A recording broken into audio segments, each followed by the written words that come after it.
Welcome to the LIPN Podcast, brought to you by the members of the Long Island Professional Network, where business professionals come to grow. Hello, and thank you for joining us today.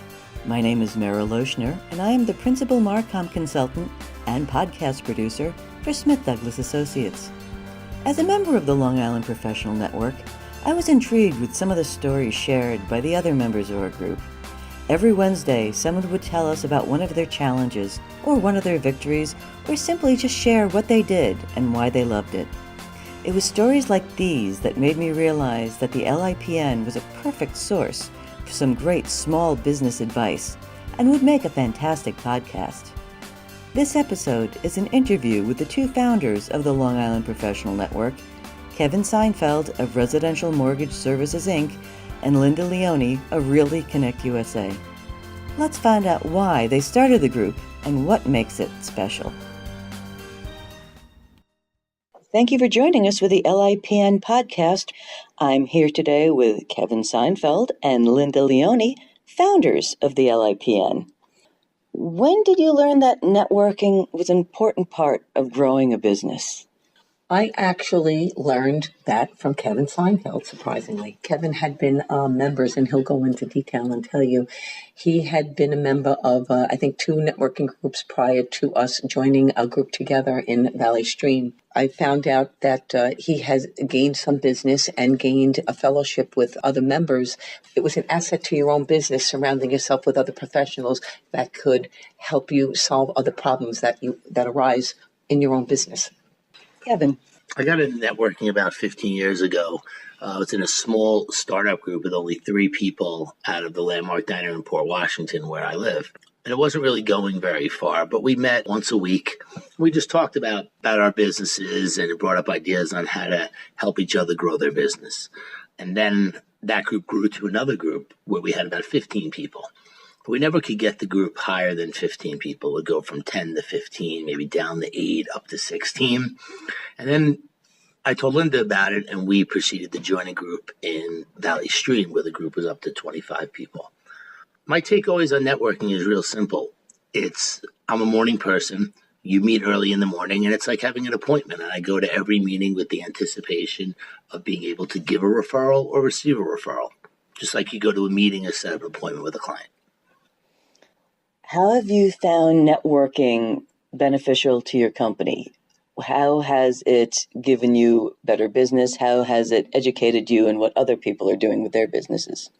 Well, in my business, I deal with all people of all types of businesses, because you don't just have a certain type of person that buys a home. Anyone will buy a home. Everyone will buy a home, from a young couple or a young person out of college, to a young couple just married, to a senior that is downsizing from their house. And who knows what professions they are in. So that's always opened the door for me to learn about what other people do in order to refer them out to members of the group or other people that I work with. Linda, how has networking increased your real estate business? It increased my business, being surrounded by other professionals that give me advice. A case in point, this didn't increase my business, but I had a situation where there was a flood insurance policy on a waterfront home, and the person was reluctant to buy the property because they did not think the policy was transferable. Now, it was my understanding that they all are, but of course I am not an insurance expert. So I picked up the phone yesterday and called the insurance expert in our group, and he explained the whole process to me, and as I was able to solidify the deal because he gave me the answer that I needed. How has it helped my business grow? I think everybody knows somebody who is interested in buying a home or selling a home one day. And I've received some very, valuable referrals with the group. And my greatest pleasure is helping people that I know. What are some of the challenges you found in your early days of networking that made you decide, let's start our own group? Well, starting our own group, that's interesting. Well, we weren't happy with the way the group was being run. The group that we used to be in Valley Stream, the gentleman that ran it geared the whole group around him and his business. I've been a big believer in you got to give to get. I think more about giving a referral than getting a referral. If you worry about giving business, the business will come to you. He didn't feel that way. I was his vice president. Up to a certain point, I stepped away, which led me to just stepping away from the group, where then me and Linda joined another organization. The group started to grow, and we just realized that we were paying someone else to do what we were doing.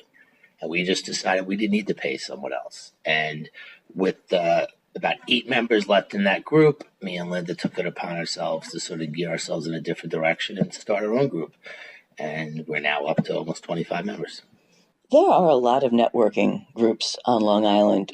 What do you think makes LIPN different from the others? The big thing is we're not a cash cow. We're not out there collecting $1,000 a year just to be part of the group. It's not about money, and a lot of these other groups are about money.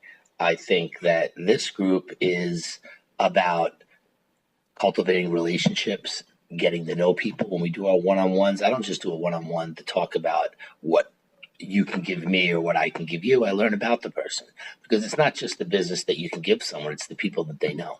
What is a one-on-one? A one-on-one is simply sit down with one person in your group, maybe for lunch or coffee or in an office like we're sitting now, and just talk about what you do, the people that you know, and how you can refer business to each other or get to know them. And you get to know them is really the most important thing, because when you're going to refer someone business, I want to be able to refer myself first if possible. Can I just interject a little bit what makes LIPN a little different from other groups? We do feel that when you're a member or you belong to something, there has to be some commitment. And it's not because it's monetary, but we charge a small membership fee of $200 a year. That money doesn't go to the members. We are a philanthropic group. We've started charities. We've given to baseball organizations. We've given to Christmas donations for food, Thanksgiving donations for food. 2 girls that could not afford to join a bowling league, we sponsored them to become members of that league because they wanted to bowl and they could not afford that.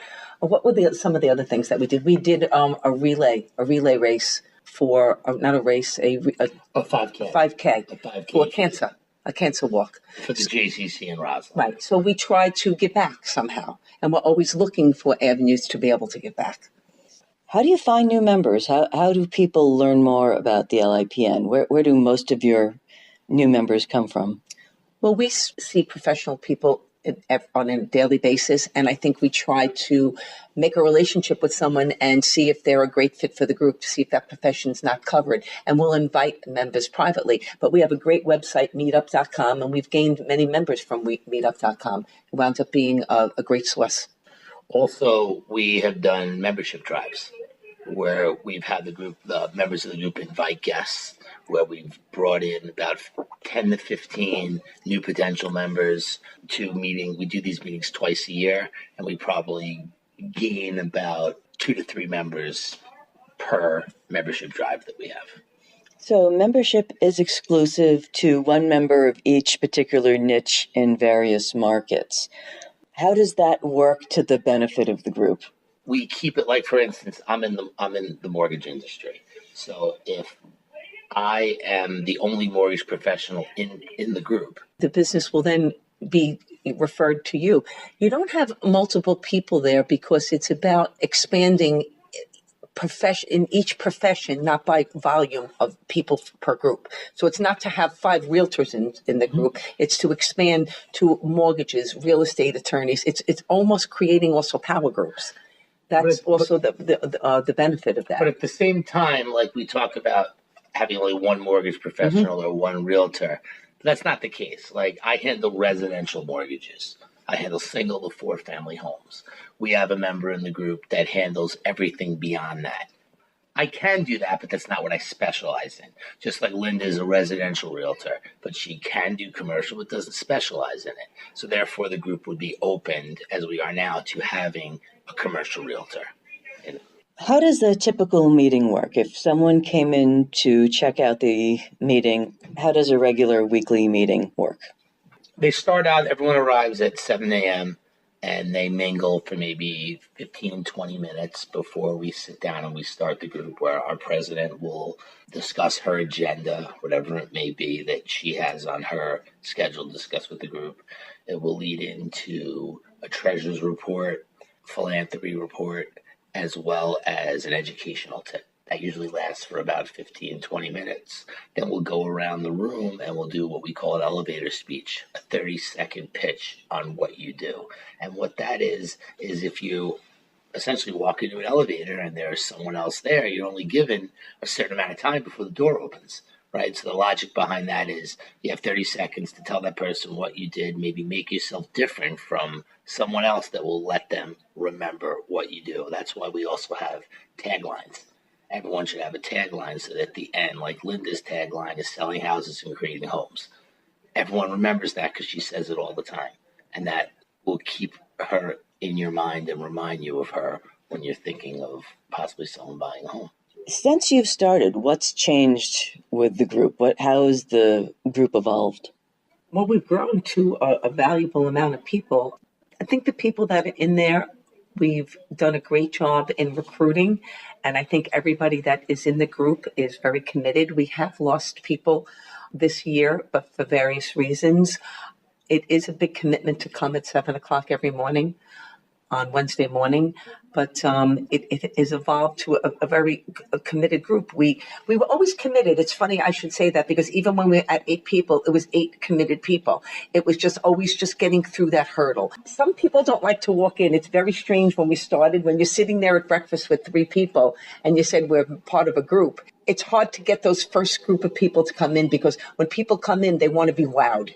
I feel that. We had a guest last week that said, I came during Visitors Day and there was a lot of people here, but I just wanted to come during a regular session to see how the group works and to see what group of people there. I think as people came, the people we got were very committed, because it grew one person at a time. It went from 8 to 9 to 10 to 11. And then as it got bigger, and I think it's growing more rapidly now, because the bigger you are, the more people want to be part of.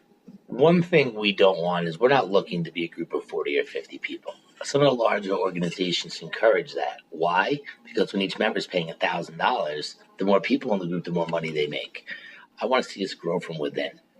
Having a group of 50 people, if you're not giving referrals, is just a waste of time. But having a group of 20 to 25 people that are referring business to each other on a regular basis is what I'm looking for. I think, and it'd be nice if you had a group of 50 people that did that. But I think we need to, it's almost like the theory of 2 steps back for 1 step forward, right? It's the same thing. We grow to 18, we drop down to 15. We grow to 20, we drop down to 17. We finally get over that hurdle of 20 people. We haven't been under 20 people in about a year. Speaking of that, how do you see this organization growing within the next 5 years? What do you see changing? What do you see growing? What do you see different? One thing we're definitely has changed ever since we've started collecting a membership fee. We're finding ourselves doing more things for the community to give ourselves exposure as well. Like we said before, 5K that we did sponsoring the community Little League team, which we have a sign on one of the dugouts explaining what the group is. We have our name on their jerseys. We're going to continue to do that. And it's nice. And we're looking to do more things. We only collect $200 a person from the group. So we have a lot of money that we could spend and donate to do things for the community. And not just the community where the group is located, really anywhere on Long Island. We have a membership chair. People are in charge of the charities. And he goes outside and looks for places where we could donate our time or our money. Like I said, it's more about we're trying to give back.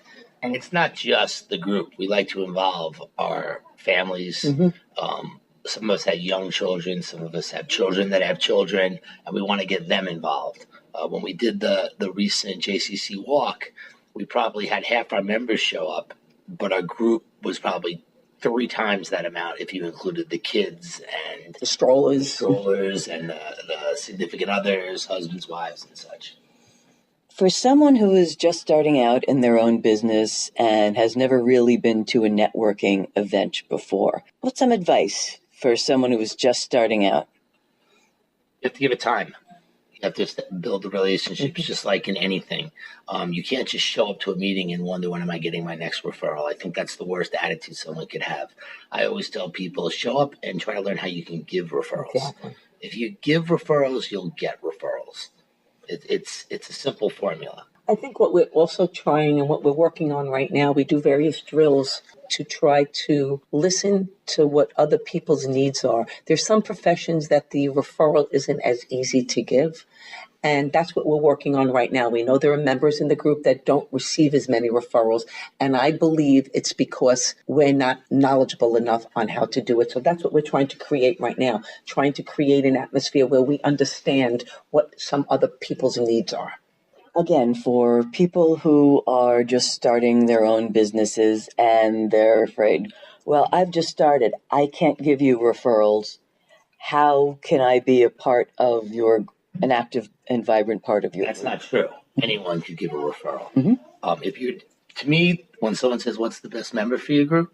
Someone that speaks to people on a regular basis. It doesn't make a difference what you do. If you own a restaurant, if you cut hair, if you sell mortgages, if you sell insurance, you're dealing with people on a regular basis. I don't go after clients that are policemen or teachers or pharmaceutical sales or doctors. My client is someone buying a home. Everyone buys homes. Everyone sells homes. No one could say they can't give referrals if you're talking to people on a regular basis. You just need to keep your eyes and ears open, and you need to be thinking about the people that are in the group, and the referrals will come that you'll be able to give out. You were talking about one-on-ones before. Is that a way that the group learns the best referrals for each individual member? Yes and no, I would say. I think it helps. I think also a one-on-one, you get to personally know somebody, but there are different professions that we're not quite knowledgeable enough about how we can refer them business. And I think that's what we're going to work on. Actually going through our referral list, because we track the referrals. And so we just want to know who's getting referrals, who's not getting referrals, not to criticize anybody, but so that the group in total can learn how to give the proper referral. We have a shared drive that we show our attendance, our referrals, and the roster of the group on. In the previous group me and Linda were in, we had a gentleman in the group that received like 15 referrals one quarter. And the president of the group posted it, handed it out to everyone. Well, next to the 15 referrals, it says how many referrals you gave. He gave 0. He never showed back up to a meeting after that. Our purpose is not to embarrass someone, but at the same time, if you're getting 15 referrals, you should be finding a way to give something back. And I think now, if you look at our roster, you would see if I gave Linda 7 referrals, she probably has received roughly the same thing, give or take a little bit. That's one good thing about a group now, too, is we don't have anyone that's selfish. Everyone there gives to get, and that's the attitude that we're looking for in the group. Also, when we talk about doing one-on-ones, we do have requirements. We require that everyone on every given week gives a one-on-one or a referral. Now, some people will say, they'll scare them off, I can't give a referral every week. But I don't care what profession you're in, you can do a one-on-one. All a one-on-one. Everyone has lunch every day. Everyone has breakfast. You can invite people to your office. Some professions, it makes sense. If you want to go, if I wanted to have a one-on-one with Linda, I might suggest, let me go to her office. Because by going to her office, I'm going to meet other agents in her office. So not only do you have the opportunity to sit down and talk to Linda, you might meet 2 or 3 other agents in the office. Going back, the structure of the meeting, you mentioned there was a talk every week. Does that mean there is a rotating cast of presentations every week? Yes, there is a rotate. We do rotate the schedule where everyone gets a chance to speak for 15 to 20 minutes, usually at the end of the meeting, because a lot of these sessions develop a lot of questions, and it becomes a sort of a Q&A. But one thing we do when you get to the meetings is that we encourage everyone to stand, not to sit down. When a new member comes into the room, it's much more of a welcoming atmosphere if you're standing up as opposed to when you're sitting down. I sort of have a pet peeve of my own that when people sit down, that they sit in a different seat each week, because it's sort of like when you get to the diner and the person sits down in chair 1, the next person sits in chair 2. It's sort of like they're connected. Everyone sits in the same seat because they're used to staring at someone a certain way. So if that first person sits maybe on the other side of the table, the next person will sit in a different location, which allows you to sit next to different people, which, as we talk about having one-on-ones, you also have the time to talk to them, and maybe sitting next to them, hearing something that they do will trigger a referral that you can give to someone. I think as we're growing also, we just developed bylaws.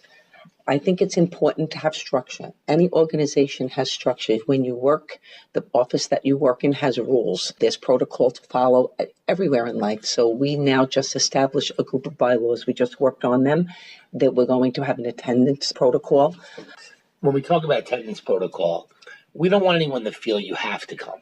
We want you to come. You should want to be there. You should want to get up in the morning and look at this as an opportunity to be in a room with 20 to 25 other people that possibly could refer business to you. We require that you are not absent more than 3 times in a quarter. The 4 quarters in a year, so it's about once a month. If you are absent more, we don't kick you out of the group. We don't fine you. We just have you sit down with our membership chair and let us understand why you weren't able to attend, because it's not fair to the rest of the group that is there all the time. It's very important. Attendance is important because people prepare for their presentations, and that's when you have a presentation, that's your opportunity to showcase to the group what you have to offer. I think it also evaluates your commitment. There's some people that come to the group on a regular basis, and life does happen. Things get in the way, vacations, sicknesses, children, whatever, other family members. So I think that's why we're doing the bylaws. As we're growing, you say, how do we see the group growing? We want to really become a very professional organization, which we always have been, but we really just want to set the record and kind of have a protocol for the group.